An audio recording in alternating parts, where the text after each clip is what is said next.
11 நாட்களுக்கு பிறகு மெல்ல மெல்ல நடந்து வெளியே வந்த தெய்வானை.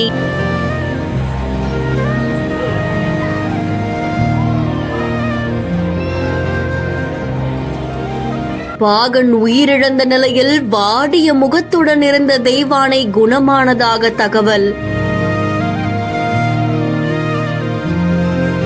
யானையை பார்த்ததும் நெகிழ்ச்சியில் ஆழ்ந்த பக்தர்கள். தயக்கத்துடன் பக்தர்களை சந்தித்த தெய்வானை.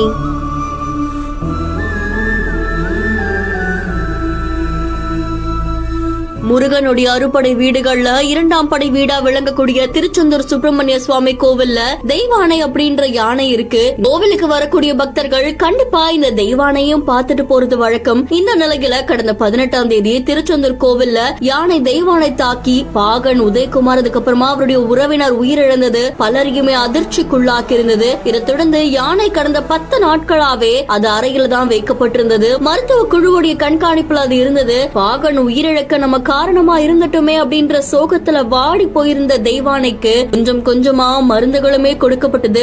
தொடர்ந்து தெய்வானை குணமாயிடுச்சு அப்படின்ற மாதிரி தெரிவிச்சிருந்தாங்க. மருத்துவர் சாப்பிட்டியா அப்படின்னு கேட்கும் போது அதுவும் சாப்பிட்டு அப்படின்னு தலையாட்டம், அதோடைய செய்கைகள் எல்லாமே பலரையும் நெகிழ வச்சது. அதை தொடர்ந்து இப்போ 11 நாட்கள் கழிச்சு தெய்வானை யானைய அதோடைய அறையில இருந்து வெளியில கொண்டு வந்திருக்காங்க.